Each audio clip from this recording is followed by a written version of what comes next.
जी, अस्सलामुअलैकुम। क्या हाल चाल हैं? कैसी हैं मेरी सारी शहज़ादियाँ? उम्मीद करती हूँ मेरी प्यारी सी यूट्यूब फैमिली खैरियत से होगी। अल्लाह का शुक्र है मैं भी ठीक-ठाक हूँ। इस टाइम खूब तैयारियाँ कर रही होंगी मेरी बहनें, मुझे पता है कल ईद की चाँद रात को खूब एन्जॉय कर रही होंगी, मेहंदियाँ लगा रही होंगी, बच्चों के कपड़े तैयार करके रख रही होंगी, हस्बैंड के कपड़े तैयार करके रख रही होंगी और मेरा व्लॉग देख के तो शॉक्ड ही हो गई होंगी कि इस टाइम आप ही का व्लॉग। तो आज मैंने कहा सरप्राइज़ देते हैं अपनी बहनों को। इस टाइम मेरा ब्लॉग कभी गया नहीं है वैसे, लेकिन आज मैंने कहा कि चलो भी चाँद रात इस तरह से मैं विश करती हूँ आपको। एक बहुत ही प्यारे से, अच्छे से रूटीन व्लॉग के साथ बहुत सारी गपशप कर लेंगे, सो व्लॉग पूरा देखिएगा। अच्छा, ये 2 दिन का व्लॉग है। सबसे पहले तो ये थर्सडे का दिन है, यहाँ पर मैं कर रही हूँ थोड़ी-सी कुछ तैयारियाँ जो बाकी की रह गई हैं ना मेरी। काफ़ी हद तक तैयारियाँ तो मैंने कर ली हैं, कल आपने देखा काफ़ी हद तक हो गई हैं। बस ये चुटर-पुटर सा काम रहता था करने वाला, तो ये मैं अभी कर लेती हूँ। तो यहाँ पर मैंने भी खाना तो बनाना था, तो उसके लिए अदरक लहसुन मुझे चाहिए था, तो मैंने एक ही दफ़ा सारा पेस्ट बना लिया है और इसको इस डब्बे में डाल के रख दिया है। अब आगे के और 15-20 दिन आराम से गुजर जाएंगे मेरे। पिछले अदरक लहसुन पेस्ट के साथ तो मैंने पूरा 1 महीना ही गुजार लिया तकरीबन ना। रमज़ान से 1 दिन पहले मैंने बना के रखा था। रमज़ान में ना हांडी वगैरह सालन ज़रा थोड़ा कम ही बनता है, इसलिए ज़्यादा दिन चल गया है। उसके बाद यहाँ पर मैं ये गरम मसाला पीस के रख लूँगी। गरम मसाला भी मैं हमेशा घर में ही पीसती हूँ। तो पाए बनेंगे तो उसके लिए तो लाज़मी गरम मसाला चाहिए होता है। इसके अंदर ये जो जायफ़ल होती है ना, इसको तोड़ के तो फिर मैं ऐड कर लेती हूँ। इसके जो बाहर का खोल होता है ना, वो तो फेंक देना होता है ना, तो वो बाकी का इसमें ऐड करके ये मैं लाज़मी डाल लेती हूँ। इसको बिरयानी मसाले में डाल लो, किसी भी चीज़ में डालो, जायफ़ल के साथ ना बहुत ही अच्छी सी खुशबू आ जाती है। तो बस वहाँ पे मैंने गरम मसाला पीस लिया और उसको मसालादानी में फ़िल कर दिया है। वो काम हो गया मेरा। अब कर लेते हैं खाना बनाने की तैयारी। तो जो छोलिया मैंने निकाल के रखा था ना उस दिन इतनी मेहनत के साथ, तो उसकी एक तो हांडी बन गई थी। थोड़ा-सा मैंने रख दिया था उठा के। मैंने कहा था ये चावलों में चला जाएगा क्योंकि चावलों में भी मुझे अच्छा लगता है। तो मैंने कहा कि एक ही साथ ना 2 काम हो जाएँगे, दोबारा मुझे निकालना ही नहीं पड़ेगा। उस दिन निकाल के ना मैं काफ़ी अच्छी खासी थक गई थी। तो यहाँ फिर मैंने कहा कि चलो आज छोले का पुलाव बना लेते हैं। एक साइड पे मैंने पुलाव रखा हुआ है बनने के लिए और किचन में खड़े-खड़े ना बाकी के जितने काम होते हैं ना वो भी मैं निपटाती जाती हूँ। तो ये मैंने कोफ्ते जो कल बनाए थे ना, ये अच्छे से फ्रीज़ हो गए हैं। इनको निकाल के मुझे बैग में डाल के रखना था। तो यहाँ पर इनको मैंने थोड़ा-सा ज़रा डिफ्रोस्ट कर लिया था, निकाल के 10-15 मिनट बाहर रख दिया। तो ये आराम से प्लेट से छूट गए थे। अभी इस तरह के शॉपर में क्योंकि ज़िप-लॉक बैग मेरे पास ख़त्म हो गए थे, तो मैंने कहा कि चलो इनको निकालते हैं, इस शॉपर में डाल के रख देते हैं। इस दिन मेरी तबीयत ना सुबह से ऐसे थोड़ी डाउन ही चल रही थी, जैसे कि मेरा बीपी लो हुआ है, क्योंकि सुबह सहरी के बाद मैंने जो है ना सोई तो मैं वैसे अदरवाइज़ भी इतना नहीं सोती हूँ। कभी सो गई, कभी नहीं सोती हूँ। तो आज मैंने जो है ना पहले तो अपना वीडियो का काम वगैरह किया, उसके बाद जैसे ही उजाला हुआ है ना, तो मैं गई छत पे क्योंकि कपड़े धोने वाले थे। 2-3 दिन से बारिश ऐसी लगी हुई थी ना कि कपड़े धोए ही नहीं जा रहे थे। तो मैंने कहा अब तो धोने ही धोने हैं ईद से पहले, तो इसलिए मैंने जाके ऊपर मशीन लगा ली। वेदर मैंने चेक कर लिया था, बारिश का उन्होंने बताया ही हुआ था, लेकिन वो ज़रा 11-12 बजे तक था। मैंने कहा कि चलो भी उससे पहले ना धो लेते हैं कपड़े। कपड़े धो लिए, फिर नीचे आके जो है ना मैंने सारे घर की सफाई भी कर ली, सजील हानिया को उठाया, अंदर रूम में भेज दिया। इस तरह से ना बाहर का जितना भी काम था पूरा घर मैंने धो डाला। तो 9-10 बजे तक मेरे सारे काम तो हो गए थे। फिर जैसे सारे कामों से फ्री होके, फ्रेश होके मैं सोच रही थी कि चलो अब ज़रा रेस्ट कर लेती हूँ, लेट जाती हूँ, सो जाती हूँ थोड़ी देर, बच्चे तो सोए हुए हैं। तभी मैंने देखा कि बादल होने लगे हैं और बारिश आने के जो ना चांसेस हो रहे हैं। तो बस फिर मुझे कहाँ नींद आनी थी, मैं उसी टेंशन में लगी थी कि ये ना हो मैं सो जाऊँ और बारिश आ जाए। बस मैं कह रही थी कि ऊपर ज़रा टाइम मिल जाए कपड़ों को सूखने का। बस फिर वही करते-करते बारिश होने लगी, तो बस फिर मैं भागी छत पे और कपड़े सारे जो है ना फिर उतार के नीचे ले आई। कपड़े काफ़ी हद तक सूख गए थे, लेकिन ये कि उनमें हल्की-सी ना वो सिलनपन था, अच्छे से उन्हें टाइम नहीं मिला था सूखने का।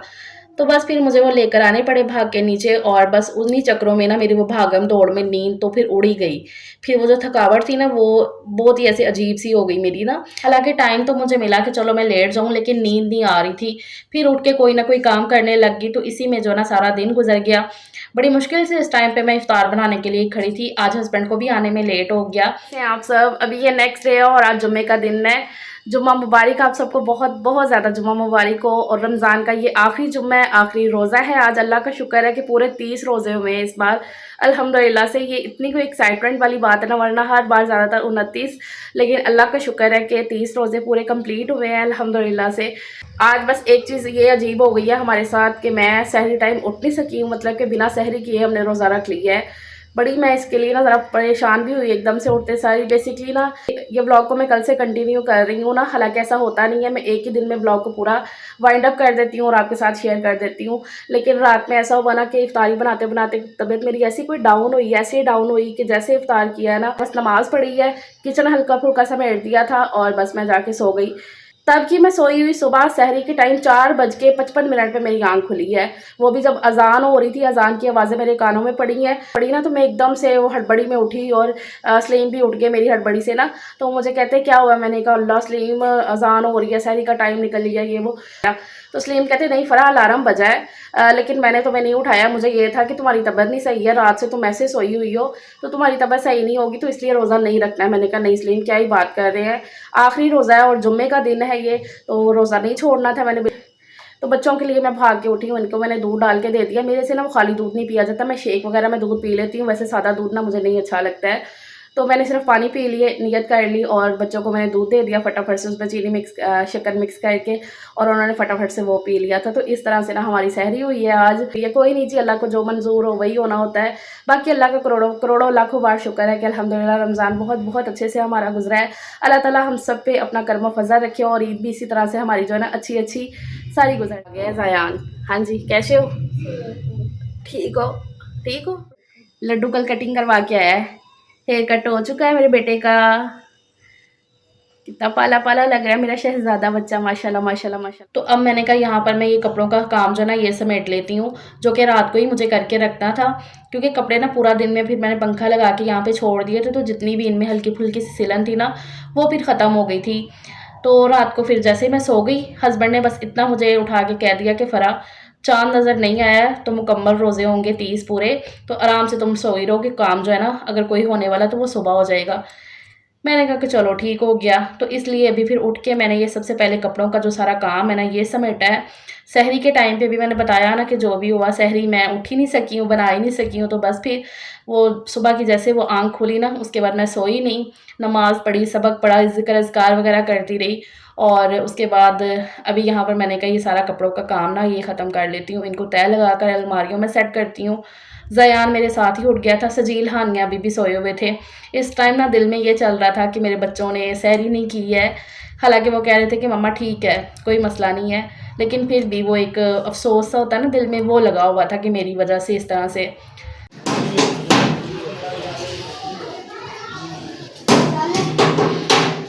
बाकी इस भाई ने पूरे महीने अपनी खूब जिम्मेदारी निभाई है, टाइम पे आके सहरी के लिए सबको जगाना ये भी एक नेकी है, तो इनकी ईदी तो बनती है।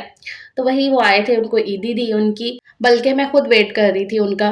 मैंने हानिया को कहा कि हानिया आपने ध्यान में रखना है, जब भी वो ढोल वाले भाई आए तो आपने लाजमी बताना है मुझे, उनको ईदी देंगे, उनकी बनता है भाई उनका। खैर जी, यहाँ पर ज़यान के लिए नाश्ता बन रहा है, एक छोटा-सा पराठा मैंने बना दिया है और एक अंडे का ऑमलेट फ्राई कर दिया उसके लिए। बाकी घर की साफ-सफाई के सारे काम मैंने टाइम से वाइंड अप कर लिए थे। जुम्मे के दिन ना मेरा ये होता है कि जितनी जल्दी हो सके ना मैं टाइम से सारे कामों से फ्री होके फ्रेश हो जाऊँ, बच्चों को फ्रेश कर दूँ। तो यहाँ पर मैंने जो है ना अपना ये नया सूट निकाल लिया है, ये मैं पहनती हूँ, मैंने कहा आज मैं नया सूट अपना, तो चलो जादू करते हैं और फटाफट से रेडी हो जाते हैं। ये देखिए जी, यहाँ पे मैं रेडी हो गई थी। आप सब बताइएगा कि ये सूट पहना हुआ मुझे कैसा लग रहा है। बाकी 1-2 जन को ना सिला हुआ सूट इतना अच्छा नहीं लगा, उन्होंने कहा कि अभी आपकी दर्जन ने सिलाई अच्छे से नहीं किया है, नीट तरीके से नहीं किया है। तो मैं सच बताऊँ, मुझे भी अपने सूटों पे यही लगा है कि इतने अच्छे से नीट तरीके से उन्होंने सिलाई नहीं की है। इसकी मैंने उन्हें कंप्लेन भी की है इससे पहले, अम्मी के, सिद्रा के, अरूज के कपड़े सिलाई होके आए हैं, बहुत ही अच्छे से उन्होंने सिलाई किए हैं।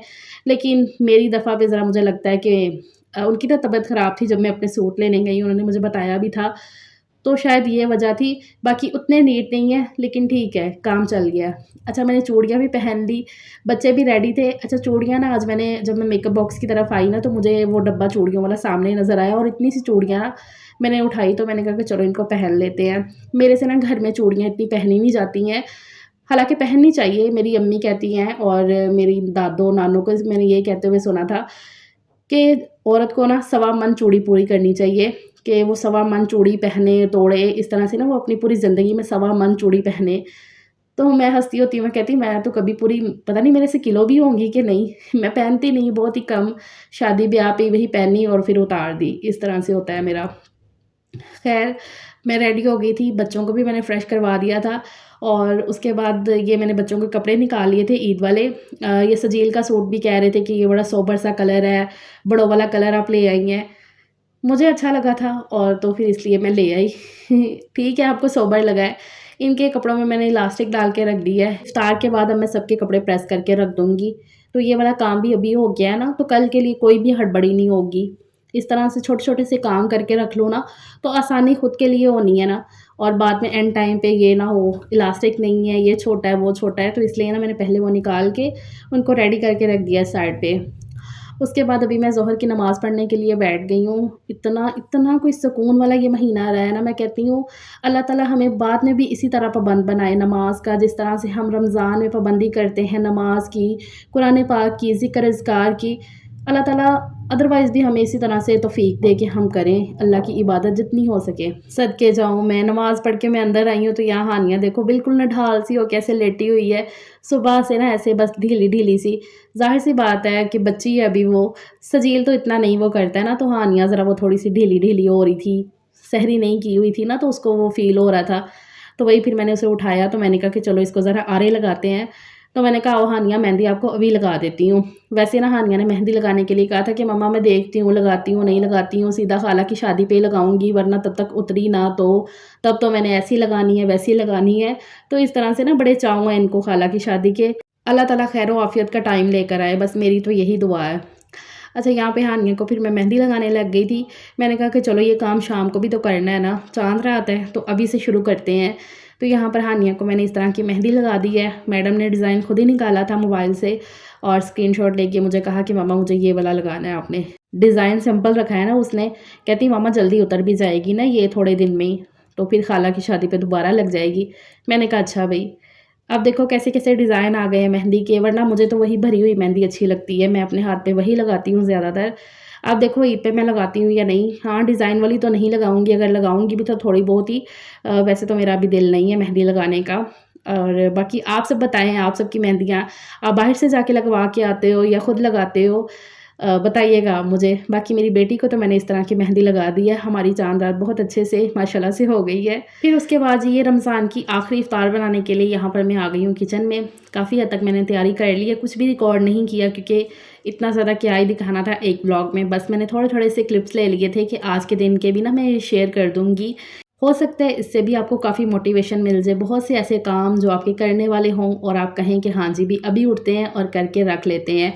ऐसे मुझे बहुत से कमेंट आते हैं कि आप ही हमने आपकी वीडियो देख के ना ये काम कर लिया, वो काम कर लिया, तो मुझे इतना कोई ब्लेस फ़ील होता है कि हाँ भई, अगर मैं कोई मेहनत कर रही हूँ ना तो उसका मुझे फल भी इस तरह से मिल रहा है। हर लिहाज से आपको कोई ना कोई मेहनत आप करते रहो, उसका फल आपको मिलता ही मिलता है। अच्छा, यहाँ पर मैंने ये ना बनाने थे चिकन पकोड़ा, चिकन फ्राई करना था, तो इस तरह से वो मैरिनेट किया है।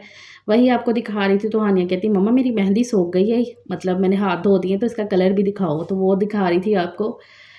यहाँ पर जी सलीम साहब फिर आ गए थे और वो कर रहे थे यहाँ पर फ्राइंग का सारा काम। अल्लाह का शुक्र है इस तरह से ना मिल-जुल के हमने इफ़्तार तैयार कर ली अपनी पूरी। चलें भी अब बैठ के यहाँ पर इफ़्तार करते हैं रोज़ा, और आप सबसे मैं इजाज़त लेती हूँ आज के ब्लॉग के लिए। आप सबको भी चाँद रात बहुत ज़्यादा मुबारक हो, चाँद मुबारक, चाँद रात मुबारक, एडवांस में ईद मुबारक। अल्लाह ताला आप सबके लिए इतनी आसानियाँ करे, आपकी ज़िंदगियों को खुशियों से भरपूर कर दे। अपनी फैमिलियों के साथ आप इतने ज़्यादा सुख देखो, इतने सुख देखो, कोई टेंशन आपके पास ना आए। टेक केयर, अल्लाह हाफ़िज़।